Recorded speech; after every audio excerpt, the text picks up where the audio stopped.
In the hit movie, The Karate Kid, Miyagi, the wise instructor, tells his eager student Daniel, karate is not learning to fight, but how not to fight. Ironically, it is precisely this simple yearning not to fight that has attracted 10 million Americans to karate studios, YMCAs, college karate clubs, and recreation centers all over the country. And it's from this group of non-fighters that a new athlete has emerged. A fighter, really, who competes for sport, but is not fighting for his life. This is a new action-packed contact sport with the best safety record in athletics.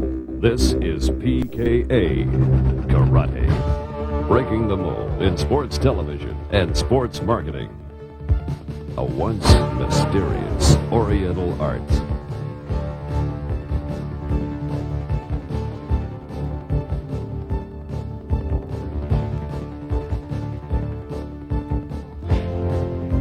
Kicks its way into the 20th century and takes on new names, new faces, new techniques, new champions. And remarkably, in 10 short years, it has become television's fastest growing sport.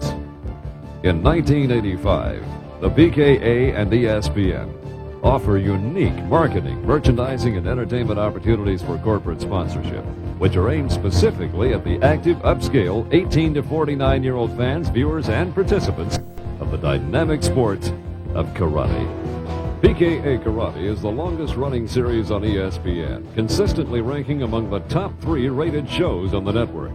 Its success has been a phenomenon, both to the sports and advertising communities. Careful scrutiny, however, reveals a deep-rooted and widespread interest in karate, which has grown steadily over the past 40 years in the United States. As a consequence, no other sport has experienced the immediate success of karate on television, both in its real form and its theatrical form. The Bruce Lee movies are legendary, low-budget films which have grossed more than $1 billion worldwide. Their success, which reflected the tremendous interest in karate at all levels, spawned a whole generation of chop-socky flicks, the 70s and 80s answer to the westerns of yesteryear. Packaged and syndicated as black belt theater, these movies consistently attract big numbers all over the country. The Kung Fu series, starring David Carradine, is still airing in 98 markets, 11 years after it debuted on ABC. And while 1 million PKA fans attended live events in 1984, The Karate Kid has earned close to $100 million, and an estimated $4 billion was spent on karate lessons, apparel, equipment, tournaments, travel, and lodging. PKA Executive Vice President Joe Corley, the television voice of American karate, explains the remarkable success of karate, the interest in the sport, and its athletes. Teaching karate over the years, I found that people basically want to be confident and self-assured, and I relate that need to the success of the Clint Eastwood movies. People want to emulate and look up to characters that can be a lot like Clint Eastwood characters, you know, Dirty Harry and the Man with No Name, and the karate fighters are a lot like those characters. They can walk softly, talk softly, but obviously they can be real effective if the need arises. The admiration for this new wave John Wayne athlete is not wasted on the PKA's articulate yet humble superstars. They are the athletes kids can look up to, strong, capable, and caring. The respect for life they learned in their martial art training is reflected in their work. They are real fighters, but they know they are not fighting for keeps. In 10 years, the PKA has not had a single serious injury. Humane rules, certified judges, well-conditioned athletes, and the unique karate spirit are responsible. PKA action, by design, is fast-moving and exciting, but safe. Fighters are required to execute 8 powerful kicks per round, which eliminates infighting and clinching. Rounds are reduced to 2 minutes, and world title fights are only 12 rounds in duration. PKA action thereby retains the one-on-one drama of boxing, adds the grace and beauty of ballet, yet maintains a better safety record than even tennis. On television, the PKA record is also unique. While many sports have lost rating points and market share, the PKA audience continues to grow. In the second quarter of 1984, the PKA series fared extremely well, as it had during the previous 9 years, against the major sports in terms of ratings and audience profile.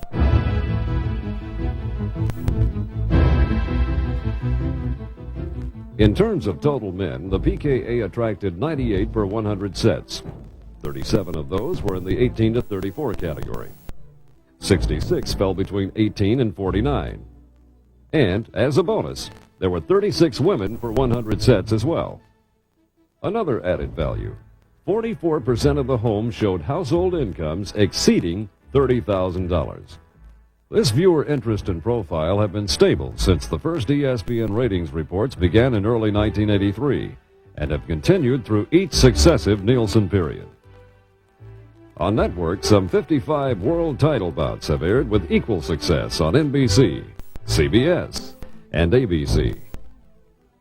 Most recently, the tape-delayed PKA U.S. Super Heavyweight Championship on NBC Sports World delivered a 6.3 rating against the 7.1 of the live NBA playoff game featuring Dallas versus L.A. on CBS, and the 3.9 rating of the USFL New Jersey Generals on ABC.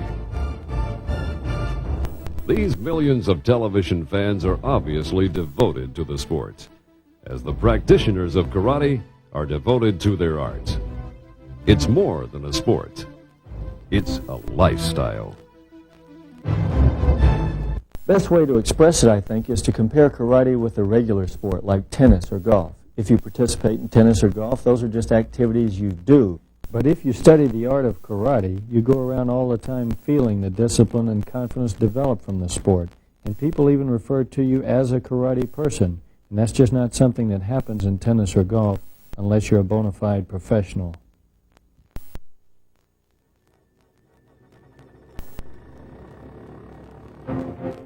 For 1985, the PKA and ESPN have designed a broad range of sponsorship opportunities to create a positive association with these dedicated consumers. They range from simple media buys to coordinated national merchandising efforts in more than 100 cities around the country. They include sponsorship of World Championship runoffs in as many as 12 weight divisions, full sponsorship of individual events in cities you select, appearances and personal defense seminars by world champions and top contenders, specially designed for your audience, tickets to entertain your key clients and distributors, point-of-purchase promotions, sponsorship of specialized television segments like Joe Corley's Weekly Defense Tip or Bill Wallace's Special Exercise Tip, uncluttered exposure on the corner pads of the ring, seen more than 600 times in each telecast, identification on the ring canvas, sponsorship of world title belts, and much more. PKA Karate offers the progressive advertiser the same once-in-a-lifetime long-term franchise opportunities Gillette captured through its early sponsorship of boxing on television, with the added bonus of 10 million Americans who actually participate in the sport. Now, you can penetrate the lifestyle of these karate students and the millions of karate fans around the world. Get in on the ground floor. Expand your loyal consumer base through PKA Karate. The kick of the 80s.